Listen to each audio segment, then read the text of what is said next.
Hello, everybody. Welcome to the UJ Sports live broadcast of the Christopher Jones announcement. We are having basically a watch-along party.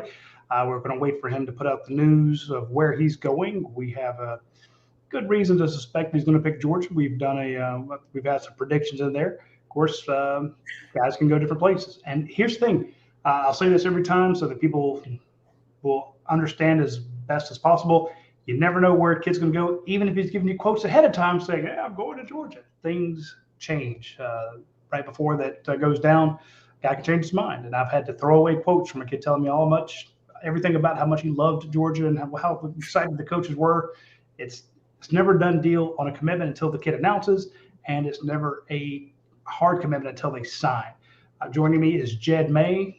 Jed May is a recruiting writer at UJSports.com. He's a decent human being. I'll give him that. Terrible golfer. Good work. I shot 93 yesterday, man. That's better than terrible. It's not good, but it's not terrible.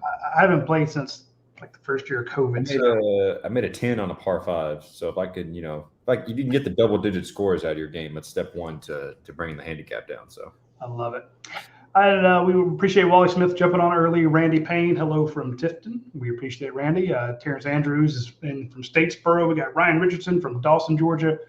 Roger Murray from Calhoun, Georgia, and South Georgia loves the Dogs. Absolutely. It's funny. I don't get invited to do as many Bulldog Club meetings in Atlanta like I do South Georgia, and they're always so appreciative of somebody driving down there. And I'm like, look, you drive up for games all the time. It's the least we can do at UJ Sports to come talk to you and come visit the Valdosta Bulldog Club. And so, was that me or you? That was me. I'm pulling up the live stream of the commitment out here. It's good to see you, Ron Willard on here, Brad Turner, Bad Brad from Tyrone, and Andy Stowe.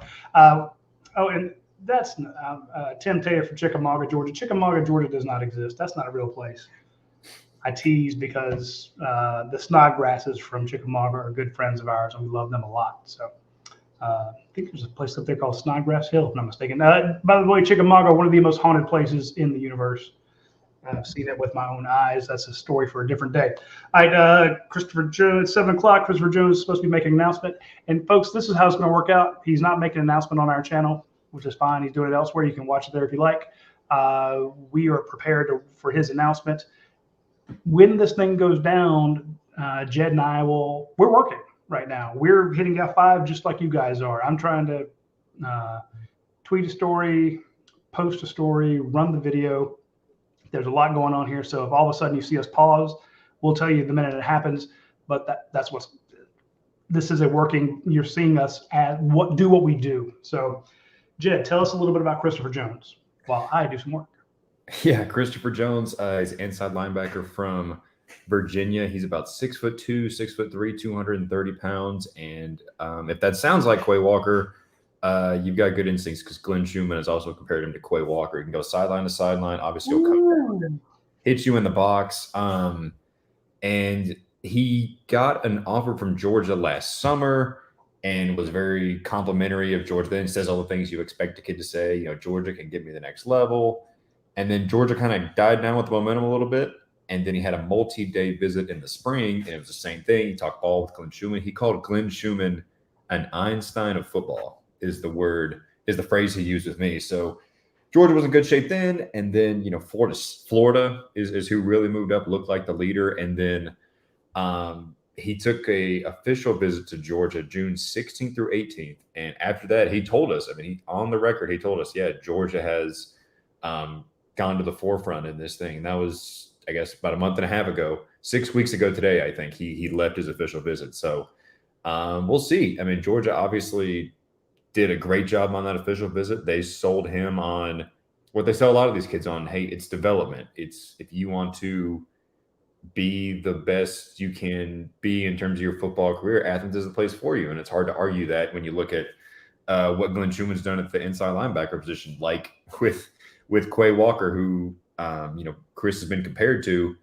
comes to Georgia, waits his turn, has a huge year in 2021, and boom, he's a first-round draft pick with the Packers. So another guy who could be a huge addition to that inside linebacker room.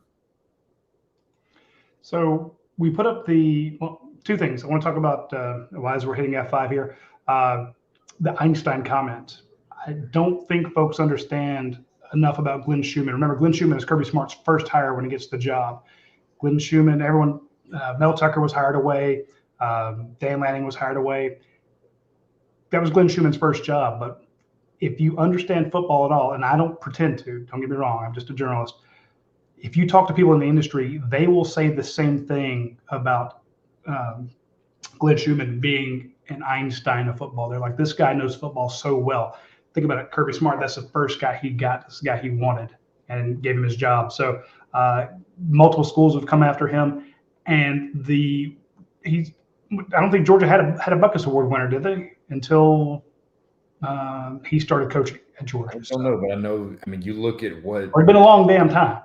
Yeah, I mean, you look at what, and I think a guy, you know, the funny enough, a guy who doesn't get talked about in this pedigree of linebackers is Tay Crowder, who obviously, you know, he's done good things in the NFL, but the fact that you take a dude who came in as a running back and was a G-Day superstar running back for 2 or 3 years, you take him to a linebacker and you get him drafted and he's a starter, or he was a starter in the NFL. I mean, that.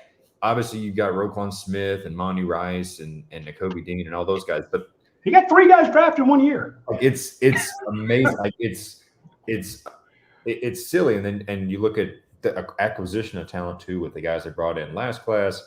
They just got a commitment from 5-star Justin Williams last week. I was out of town for that. I didn't know anything about it.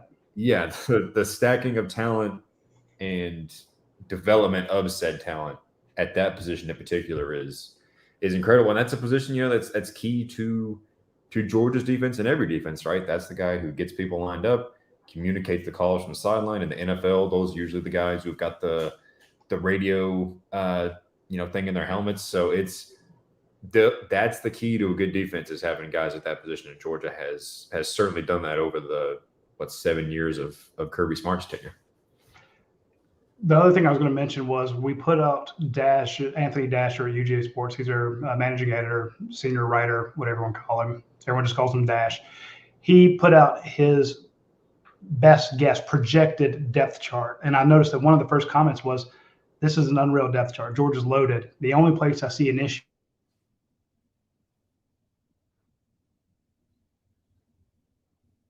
is that inside linebacker to Auburn.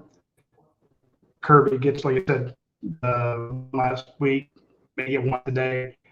Talk to me a little about the inside linebacker depth. Are they done here, or are they going to add more? How's it going to stack up forward? So it's interesting because Justin Williams is kind of the prototype, I guess, like Trent, when it was actually last Monday night, because we had rumors versus facts right after, and Trent compared him to Roquan Smith. He can fly around, he'll hit you, whatever. Chris Jones is a little more of the bigger, the thumper, the Quay Walker type. So if Georgia lands him, you get those two. And then another guy is Chris Cole, who is more of a maybe a bit more of maybe a smile Mondon, just an athlete, right? He can cover in space. He can obviously tackle in the box. He can, you can put him on a tight end. He's gained like 30 pounds over the past year. So he's gone from like 185 to 215, 220. But the frame, the speed, the athleticism. So if Georgia lands Chris Jones, if they land Chris Cole, you've got a 3 guys with very distinct skill sets, I would say. I think, Georgia would take 3 linebackers if the next 2 are Jones and Cole, but I don't think they're in the position of trying to reach for guys and say, hey, we have to take 3 linebackers, even if it's a guy that they don't necessarily want. Just like you said, with the depth and the guys from last year and Justin Williams coming in now. So, but on the other side of that coin, they've got a decent chance of it going Williams, Jones, and Cole, and once again landing. I mean, it's hard to imagine any team getting an inside linebacker haul that would be better than those 3, because Justin Williams is a 5-star, number 1 inside linebacker in the class. Christopher Jones is the number 139th player in the country and number 7 inside linebacker. So in the next 10 minutes or so, Georgia could have commitments from the number 1 and number 7 guys at their position, with another guy in Chris Cole, who's just got unlimited potential to join the class later too. and I'm going to crap on rivals right now, so I hope our bosses don't see this. Josh, just know if it's. We get excited when we can say, "Hey, Georgia's could land the number one running back in the nation in Frazier," right? Mhm. Just because we have them at number one, or we have this guy number one and that guy number seven, that doesn't mean that's where they are on Georgia's board or where they see them. We're doing our best guess. Georgia's doing its best guess. Clemson's doing theirs. Florida State's doing theirs. 24/7 ESPN, everybody else is doing their best guess. It's tough to know how he's going to turn out. But we've been doing this longer than anybody in the nation, and our success rate has been phenomenal. We hit way more than we miss. So you should get excited about the rivals rankings. But again, if they take a Chris Cole and you're like, well, why are you? Well, he's not in the top 10 linebackers in the nation. I mean, how the hell do you know who's the number one, who's the number seven, who's the number 17? It's just a best guess, folks. So if anything, and even if Kirby didn't have back-to-back titles at this point, with the sheer amount of guys he's had drafted, you just have to say, look, their analysis, the workouts they put the kids through, and their predictions, and basically who they go after, you got to give them the benefit of the doubt on that. So Well, and to bring that full circle, when did Chris Jones get his offer from Georgia? He got it after camping in Athens last year. And let's see, I got quotes from that day from him. give us some there if you would. You got it in front of you. So he camped in Athens on June 1st last year, and then Schumann got in touch with him a couple days later and offered him. And it's, he worked out, obviously. He sat in on the position meetings. He did all this stuff in front of the coaches, right? I mean, there's film, and especially coming out of the COVID era, and Kirby Smart has mentioned that 2021 recruiting class of Brock Bowers and Javon Bullard, guys they couldn't see in person. That I think coaching staffs with good evaluators have started to separate themselves the last couple of years, just because you got to be a good evaluator, right? So, I mean, what did Chris Jones tell me here? He says, he says, I'm in terms of one-on-ones, I was aggressive play style. I don't have any trouble covering running backs and receivers. He said, I was off guard by the heat. He didn't expect the heat, but there's that. He's a Virginia kid. He came down to Georgia, so that's going to happen. But hey, he's number one player in Virginia. Yeah, and he said Glenn Schumann told him he looked really good in one-on-ones and during agility drills. So that workout was June 1st. The Georgia offer comes, let's see, June 6th. So less than a week later, Glenn Schumann goes over the film, evaluates, and says, "Yeah, this kid is a guy we want in our defense." So this isn't the Georgia coaching staff isn't well, let's peruse the rivals rankings or the 247 rankings or whatever and say we're going to offer the top 10 kids. I had someone ask me the other day, if you're a top 50 kid in the country, can you just automatically commit to Georgia whenever? And the answer is no. Like, that's not absolutely not. I mean, if you're ranked as a top 50 player in the country, chances are you're pretty good and whatever. But if Georgia doesn't feel like you're a fit in their defense, or they don't feel like you're a character fit, there's a million different reasons why. And it's not, there's offers and there's committable offers, and that's a whole separate discussion too. But the coaches trust their evaluations, trust their board. I mean, if you look on the offensive side of the ball, Kobe White is a guy who's not in the rivals top 250 in the country. He is the second longest tenured commit Georgia has. Georgia took his commitment last October and wants him in this class. So, the coaches make their own evaluations, and they've certainly, ever since that workout last summer, they've had Chris Jones circled as a guy they want for a long time. Yeah. So I'd say we have a top 50. They have a top 50, and their top 50 is the carryover should be probably about 42. So yes, I'd say that's not bad, not too bad. A couple questions here. Travis Morgan, when's he going to announce? It was supposed to be at 7. He's doing it on a different network. So whenever they ask him when he's going to go, he'll let you know. Jason Duke says, are we able to watch it live? Yeah, you can go check out another station. They have it. This is our kind of watch along where we talk about what's going on. We've had a ton of kids commit on our channel. This one, I don't know how this one was set up. We never pay kids to announce on our station. We never, there's no incentives for them to do it. We don't work with some of the NIL groups or anything like that. maybe we should. It's just not in our bailiwick right now. So if you have questions, go ahead and drop them in there into the thing. Like Jason Duke has a second question. I've heard that Williams DeWarn Williams is leaning elsewhere. What are y'all's thoughts? I wouldn't. I thought, boom, he's going to Oklahoma. I've been saying it for a month. I think Georgia's closed the gap. I know that Jed's going to have a war room coming up, and then he'll address that. And Jed, you can't give away all your good stuff, but Jason asked nicely. So what do you got? Yeah, it's so just his is so interesting because depending on who you ask, you will hear something different. Like, sorry, Mike's question. How do you watch opposing fans cry after these announcements? Dude, there is a way to do it. Go to UGA Sports, sign up for the Spy on My Rivals package. You can go to all the different message boards on the Rivals Network and watch these other fan bases just melt the hell down. It's glorious. It is glorious.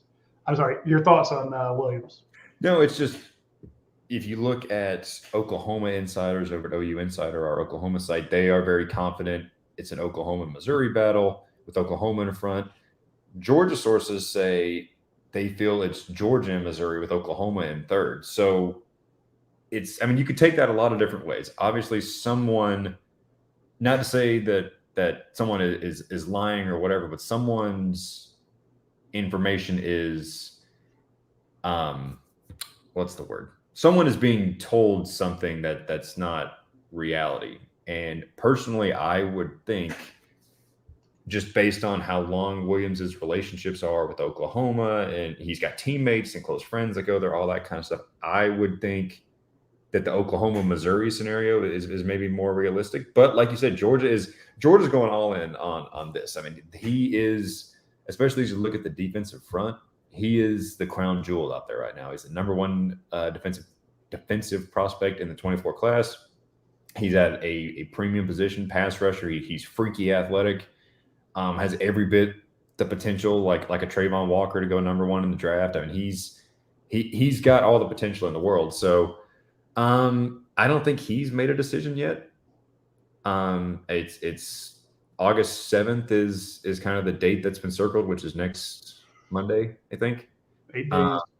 So long answer short, I don't know. I don't know. I don't think he knows. That's a good point. If you made me pick, I would not pick Georgia. But like you said, nothing's impossible. Nothing's impossible even after he commits, because like you said, Rowdy, nothing is official till they sign anyway. And Georgia's not going to stop recruiting him, because you don't stop recruiting guys that are number one on one side of the ball. And I will tell you, sometimes it helps them then they commit, because then you know who to recruit against. Mm-hmm. You get the kid come visit for a game, and you're like, hey, you're committed to Oklahoma? They suck, and they suck at your position. They're not going to get you drafted. Look what we've been able to do, instead of just kind of that's how it goes. KJ Bolden, that's kind of the same thing. You spoke to him recently. Did it sound like he had his mind made up? Well, he said he what was the phrase? Like, there was a school pulling in front, but he also went on this whole anecdote about, 3 weeks ago, I thought I had my mind made up.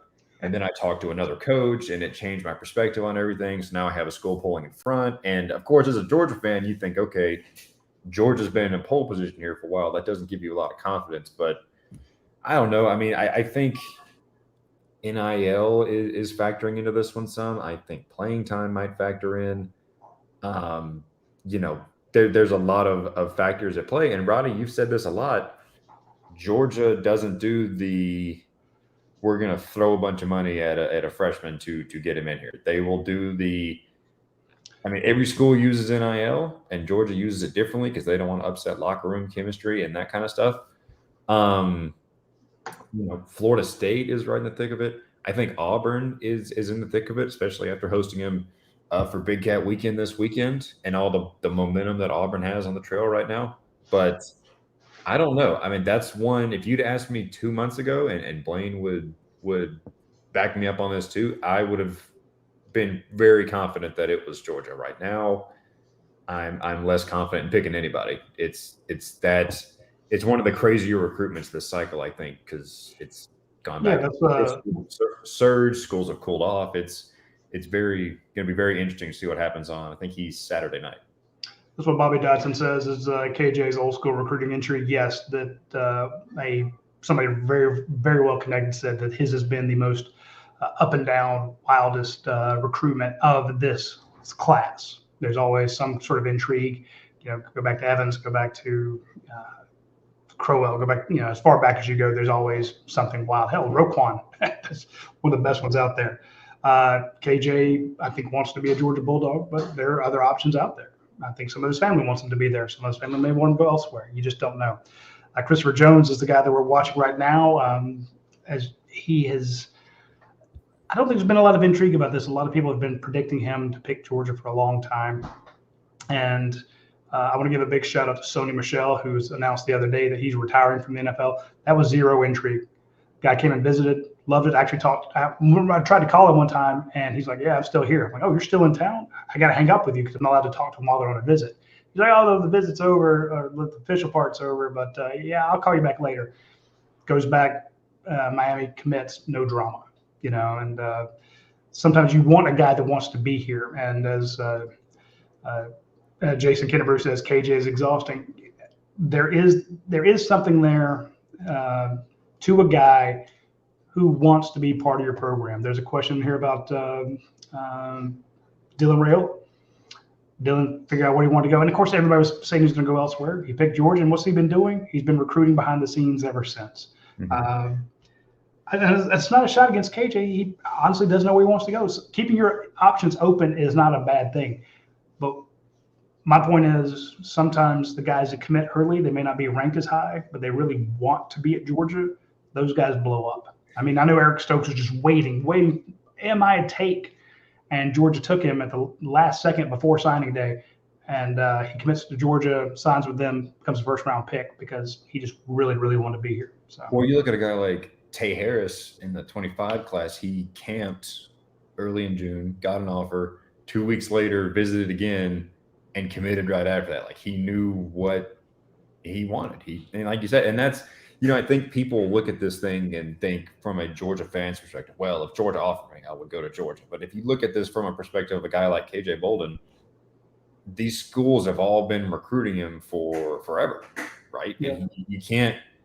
This was we spoke with Ethan Utley at the Next Gen 5-Star Challenge. His mom went to Georgia. They know the Smart family. He grew up a big Georgia fan, coming to homecoming games and stuff. But he said, once I got to be a freshman in high school, I put all that to the side because you have to look at this recruiting process objectively and say, where's the best place for me? Where do I want to be? Who can get me to the next level? All kind of stuff. You can't make decisions based on who you're a fan of or anything like that. So it's a difficult process for these guys. And you build relationships with a lot of people in every school but one. You're eventually going to have to say no. And that's a hard thing for guys. Like that's, you bring a great point. I don't mean to interrupt you, but one of the best things a kid ever said to me was I didn't have a hard time saying yes. I had a much harder time saying no to all those guys. Exactly. Yeah. I mean, it's especially like I mentioned with KJ or these guys who school. I mean, imagine I can make it go weeks or months longer because I just don't have the heart to break up with them. Imagine Julian Lewis, a kid who has been a phenom since his 8th grade year, schools across the country courting him. And whenever he commits, he's going to say yes to Lincoln Riley, Kirby Smart, Nick Saban, whoever. And he's going to call all those other schools and say, I appreciate all the effort, but no. And that's tough. Like it gives me a little bit of anxiety thinking about it. Just the fact of you build such great relationships with these people and, you're going to disappoint a lot more people than you make happy in this process, especially when you're a recruit on the level of a lot of these guys that Georgia's after. Christopher Jones, 29 offers. That means 28 people are going to will reach out to him, and he has to say no. Now, of course, when you put that list down, they know you're not coming there. But when you got 30 plus, 40 plus, 50 plus offers, it gets a little hard. And shout out to Dylan Raiola. Somebody's asking about him. Dylan did a handwritten letter. Everyone's like, when's he going to pull the trigger? When's he going to pull the trigger? Well, he wrote letters to the runner-up schools, one of which had his uncle on it, and told them why he's not coming. Not in a mean way. He's just like, look, this is what's best for me. Yeah. So a lot of kids who want to play at Georgia, they're like, Georgia plays that mint front, 3-man front. If you're a defensive tackle and you're like, I'm a 4-3 guy. I'm not a 4-eye guy. I don't fit this thing, or I don't fit Georgia's scheme.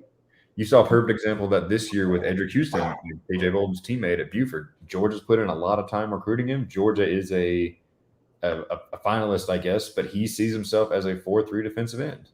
And, Ohio State has looked like a leader there for a long time. Ohio State runs a 4-3. They've sent Chase Young to the NFL from that position. The Bosa brothers. I mean, although Zach Harrison is with, I think, the Falcons now. So there's a lot of reasons to choose a school. And there's a lot of reasons not to choose a school. And NIL is always like the boogeyman nowadays. And sometimes that's how it is. But there's a lot of other reasons that go into these decisions too. I have to excuse taking care of my aunt's dog. It's a Chihuahua. She has opinions. He wants to be heard. He is an annoying little shit. He is so freaking annoying. Here's one from Cherry Dogs. George Pickens was a good surprise on signing day. I'll take another one of those. Yeah, Kirby on signing day is not to be messed with. I like Jason's comment earlier. These kids are doing a once-in-a-lifetime process, but the pressures on them to pick the right school are just through the roof, and it's we think, man, you got the greatest job in the world. You get to go play for a living. They're going to pay for your school. But you also have the hopes of your entire family on you. You have everybody in your school. Oh, okay. Hey, he is committed to the Georgia Bulldog. All right, give us 1 second here. We need to put this stuff out. We need to tweet it. There we go. Launch our stories. Christopher Jones, the number 1 player in Virginia, is a Georgia Bulldog. Leave your thoughts about it in the comments. Number 139 player in the country, number 7 at his position, 6'3", 231 pounds. He is committed. We are posting the stories on UGA Sports right now as we speak. The first story up is just the commitment story. Here's what he said. Here's where he's going. That one is done.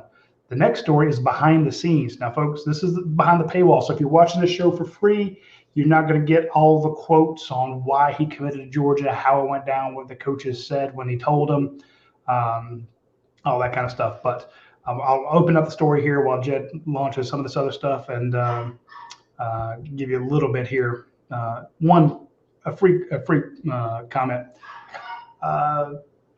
Let's go back. Just talking with Coach Schumann and learning more about the program and development aspect, the players he's coached in the past as well, and just how hard they work in practice as well. This is the type of stuff that made him want to go there. He says it's just amazing. Again, about Schumann. He knows the ins and outs of this defense. I feel like he'll help me a lot when I get there. It's just amazing. Again, the reverence and respect that Christopher Jones has for Glenn Schumann is big. And you saw these other teams come after Glenn Schumann, trying to make him a head coach, and Kirby was able to get him more money and hang on to him. Glenn's been incredibly loyal to Kirby Smart. Kirby Smart has put everything into him that he can, making him the co-defensive coordinator. That's paid off. So if you're looking at these quotes, and there's a ton of them about how much Christopher Jones likes Glenn Schumann, I don't know that you get Christopher Jones without him. Kirby Smart has a ridiculous number of top recruiters. Dell McGee, we know that Georgia doesn't win a couple titles without Dell McGee. Trey Scott, what he's done on the defensive line, unreal. Look at those crazy tight ends Georgia's had, with Todd Hartley, the ones he's been able to bring in. Brian McClendon, a guy that's put the amount of work that he's put in at Georgia. He's bringing in these top wide receivers and taking guys that nobody really thought was that good and training them up. So trying to think of, Coach Boom. When you look at what Will Muschamp's done, Will's been everywhere he's been a just closer on the recruiting trails. And, of course, you got Kirby Smart himself. So it's a ridiculous – and Fran Brown, Jed did a story the other day about what Fran Brown's brought to Georgia from the recruiting standpoint. So that's been pretty good. Jed, we've put up you just posted the story. The third story, folks, is who's next. All right. Christopher Jones is now a Georgia Bulldog. 5 guys who could be next, because that's the next question. It's like, okay, we got that guy. That one's over. Yeah. Now what? Who's the next 5, Jed? Sorry. Yeah, well, we've talked about a decent amount of them already. KJ Bolden announces on August 5th, which is Saturday. That's the one. I don't think the final decision's been made. It's Georgia, it's Ohio State, Alabama, Auburn, Florida State. Everyone's kind of jockeying for position there. That's the 5th. And then Rowdy, you mentioned Nate Frazier earlier. Number one. A lot of questions about Nate Frazier in here. Sorry. Yeah, number one all-purpose back in the country. He's, I think, number 3 among guys at the position overall. Number 70 player in the country out of Mater Dei High School, and he's a guy who Georgia really surged for. They got him on campus in the spring, and then he took an unofficial visit in the summer. And if y'all remember when Chauncey Bowen's running back flipped from Florida to Georgia, Nate Frazier was in Athens at the same time. And that has made a profound impact on him. Georgia's in a strong position with him. You've got some more guys. Williams Nwaneri is August 7th. That's like Georgia, Missouri, Oklahoma. At least those 3. Maybe there's a top 2, depending on who you ask. Chris Cole, who we've talked about, it's Georgia, Notre Dame. He got Tennessee last weekend, or over this weekend, I suppose. And so I actually spoke with him today. He's shooting for late August, early September, sort of toward the early part of the high school season. And then Aiden Breland, who, is a defensive lineman. He's that 3-tech type, for like a Zion Logue, or, that's where Jalen Carter played a lot. And it's mainly been Georgia and Oregon there. And over the past week or so, myself and Trent Smallwood, Blaine Gilmer, we've been hearing that Georgia has really made a move there. Breland had some trips planned that he hasn't been on. So it seems like it's still Georgia and Oregon, but Georgia has really surged with Aiden Breland over the past week or 2. He doesn't have a commitment date set. More and more guys, at all the dates I just mentioned, guys are starting to get these things done before the high school season. So that, of course, is possible with Aiden Breland, or he could take it deeper into the fall. So, those are the 5, and that, of course, and the thing about this too, Chris Jones gives Georgia 26 commitments in this class. There's not a whole lot of spots left, especially when you consider they're going to save a couple scholarships for transfer portal guys and stuff like that. So there's those 5. You can't rule out getting maybe like a 4th receiver late in this thing.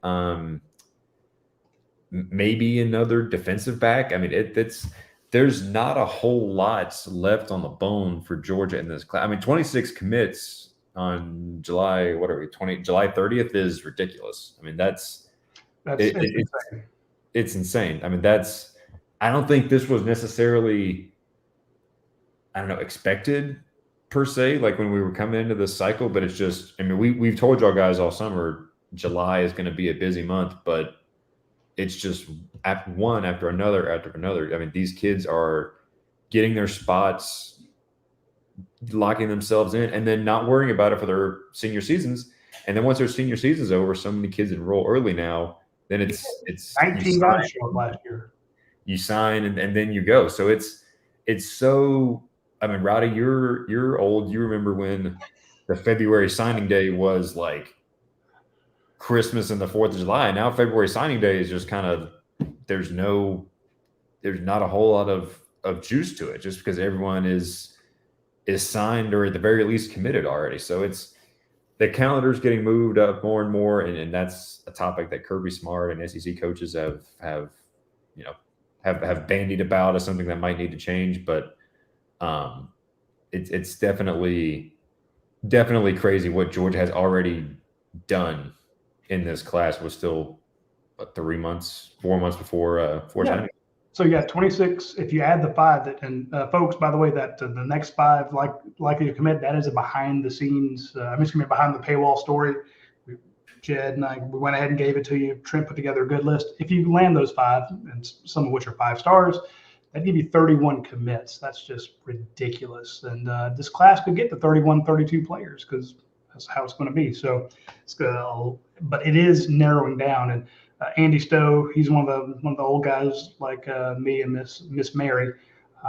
He remembers, I would get to the Blind Pig at like 5 o'clock in the morning because we would do our shows and live events from there, and I'd do radio with 960, and it was Christmas because that was the day it all came through, and there wasn't that early signing day, and it was an all-day event.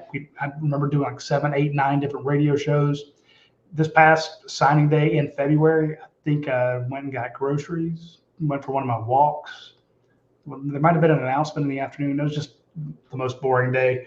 I know Johnny Ball game was there for a lot of those as well. So fun stuff. All right, we'll hit a couple more questions here before we head off. Barry Watkins wants to know why Nikar was at the Big Cat event.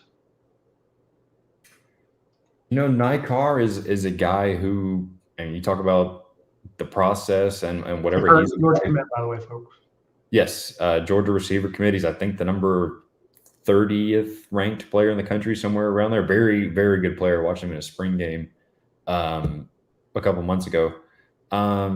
He's Auburn. That is probably, the biggest weekend that they've had, recruiting weekend they've had in the Hugh Freeze era. Biggest week because obviously they flipped to Marcus Riddick last week. They flipped a 5-star receiver from Alabama over the weekend. So they're casting the net far and wide and getting guys in town. And at Nikar's, Auburn's not crazy far from Colquitt County, I guess. So I spoke with some Colquitt County sources today. They say that there's not a huge reason for concern there. Something I'm not worried about, but a thought that crossed my mind is if with Alabama losing 5-star receiver Perry Thompson, does Alabama try to make a run at Nikar as never to replace? And that's not something I've heard or anything, but that was a thought that crossed my mind earlier because, like I said, Nikar is a very, very talented player. That would be something, I guess, that would take on more legs if Nikar shows up in Tuscaloosa for a game this fall. If he shows up for that Texas game, say the second week of the year, then that might be something to, but listen, Nikar, Georgia's longest tenured commit in this class. He's a guy who he's got a big personality, and he has used it in recruiting Dylan Raiola, among others. He's was a guy who recruited Mike Matthews and is recruiting Jeremiah Smith, all these guys. So, it's not something to be super concerned about, but it is something to definitely monitor, I guess. But it's not something to get in a huge tizzy over right now, I'd say. Fred, we will not be making an appearance on Paul and Choppy's show tonight. They're not having that show tonight. Paul's on vacation, and Choppy's recovering. He's doing the same thing I am. I've spent all day working on it with a chainsaw. I came back from Italy to find that my wife's car had been pretty much totaled by down a huge pine tree. So spent the day doing that. Our boy Choppy, Ben, has a ton of has had some internet issues after a storm at his place too. So not a good I can't even say it. Not a good weather forecast for the Georgia UGA sports staff. So Brent says he's not a big gift for the dog. He's worried about NIL with Bolden, Auburn, Florida. Hey, it's fair. NIL is a big issue. Here's the thing. The schools can't set it up. So Kirby's not the one setting NIL, but he could tell his collective, we got people that want to hire these kids. We don't need to have anybody come in who's going to get like $300,000 or $800,000 when the seniors on this team, the Cedric Van Prance, are not getting that. So you have a kid come in, he's getting a ridiculous NIL deal. That could set up a bad. You referred to this earlier. That could set up a bad locker room. You saw what happened at Texas A&M. All these kids come in with money. They don't listen to any upperclassmen, and a ton of them transfer away. It just did not work out. So, let me see another one. I liked this one. I'd go visit Auburn too. It's a fun campus and helps them with his understanding of the rivalry. Who is it that you mentioned recently that he was committed to Georgia for a long time silently, and he and another guy went to Tennessee on a visit, and they were basically just up there trying to recruit for Georgia? Yeah, that was Marquise Easley and Daniel Calhoun. And Daniel Calhoun, that was Calhoun, I spoke with him last week, and he was like, "Yeah, I knew I wanted to go to Georgia after watching them beat TCU in the national championship." The interesting thing is, he said he silently committed a couple weeks before his official visit. So he and Easley were in Athens that first weekend in June when half the universe was at Georgia, and he and Easley were recruiting guys on that trip. They were at Tennessee together. They were subtly maybe trying to nudge guys towards Georgia on that trip. So, and then of course they were part of that group. I think it was Calhoun, Easley, and Nair Daniels all committed pretty much back to back that week of July 4th. So, the recruiting stuff is with the silent commits and guys doing this. And Dylan Raiola was recruiting for Georgia before he was publicly committed. These recruits know who's going where. They have a good feel for, how classes are going to look. Yeah. As much, if not more, than we do sometimes with the group chat and all that kind of stuff guys have nowadays. So, well, especially we've seen quarterbacks do this, and we've seen running backs do this, where they coordinate. Hey, where are you going? We're the top 3 quarterbacks in the nation. Well, I'm looking at Georgia, Alabama, and USC. Well, I'm looking at those guys as well. Mm-hmm. Which one do you really want to get to? I really like USC. Well, I like them too. Well, how much do you like them?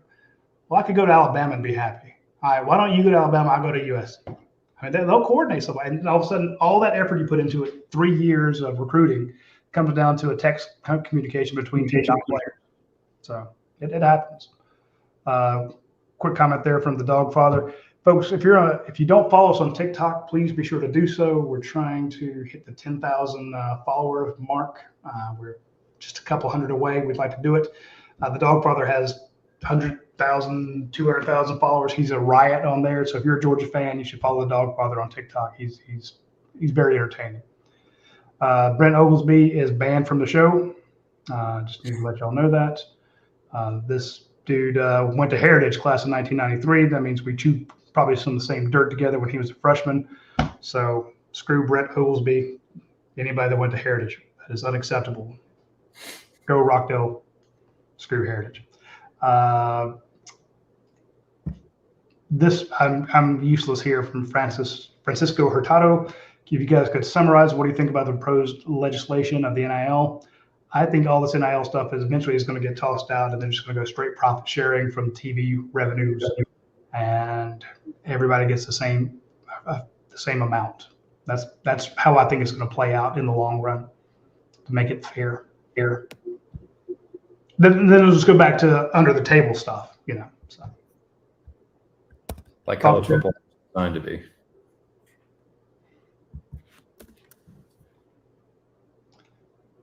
Sorry, lost. Retro says, should I be worried about KJ not picking us? Absolutely.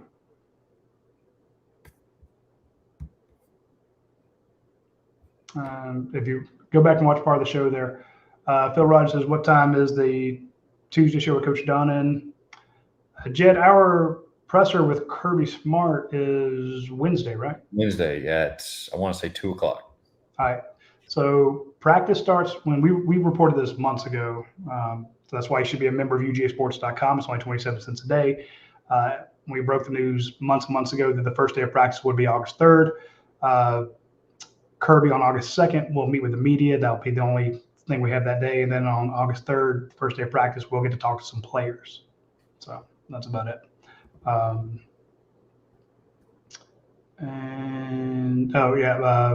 Don't leave out Stacy. Stacy Cereals, everyone said he can't recruit. He's got a pretty good offensive line recruit. And, of course, Chidera Uza-Deribe is a monster recruiter. I was geeked on that hire because I saw that he was an absolute up-and-comer in the industry. Everyone at Texas loved that guy. Everyone had just raved about him. So getting Uzo Duribe, I mean, look what he did last year. Just insane.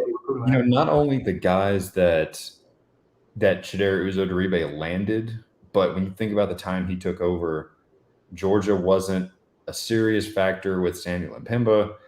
They weren't super serious factors with Damon Wilson. So not only does he land those guys, he comes in, builds relationships, and sells them on the school and gets, I think maybe, I know Samuel Mpemba was a 5-star. Damon Wilson might have ended up as a 5-star. I mean, to do that, and of course, Lane Gabriel Harris as well, was just an incredible job in a first, not even full cycle for Chidera Uzo Duribe to restock that, outside linebacker, edge, whatever you want to call it, room. It's just ridiculous. So, real quick, I want to add, I know a lot of folks are jumping out, which is fine because we kind of said we were going to get away here, but I did want to mention the fact that Georgia's class is number 1, got 3,000 points before August. That's mind-bending. And then on August 5th, 6th, and 7th, you've got, how many of those guys are 5-stars? KJ Bolden's 1. Bolden's 1. Williams Nwaneri is 1. Let me look at that list again. Bolden, Nwaneri, Frazier, and Chris Cole. So all 3 are ranked in the KJ Bolden is 9 overall, Frazier is 70, Williams Nwaneri is 3, Chris Cole is 140, Nate Breland is 102. So everybody is the lowest ranked kid is 140 in the country when you look at Chris Cole. Wow. It's pretty damn impressive. So the way it works out, folks, Georgia has 26 commits. There's 3 5-stars, 18 4-stars, and 5 3-stars. The Rivals rankings take your top 20. So they're basically counting 3 5-stars and 17 4-stars. The 5-stars don't matter. And if you're in the top 1 to 20 or something like that, you get bonus points for that. So Georgia could be putting together you already have a ridiculous class. And right now, the closest one is Ohio State. They're 400 points behind you. This class could be even better. So anyway, that's all the time we have for the show this week. We really appreciate everybody tuning in. Thanks to Andy and Shahid and Dogfather and Fred and Retro and everybody. If we didn't get your name on there, I apologize. But hey, every time we know that Georgia commits going down, we're going to try to do a watch-along show like this so you can see what happens behind the scenes, and we'll try to answer questions. Please be sure to tune in to Tuesday show with Coach Donnan at noon. And the long way of getting around to answering that question, the show with Coach Donnan will be Tuesday at noon. I'll be happy to be back with those guys. They did a great job. And I appreciate everybody taking care of the UGA Sports site while I was out of town. Now we're back, and Georgia's going to get ready. This time next week, we'll be talking Georgia practices. So hopefully next week when we have the call-in show, we'll be able to talk about what impressions we've had from practice. All right, folks, talk to y'all later. Take care.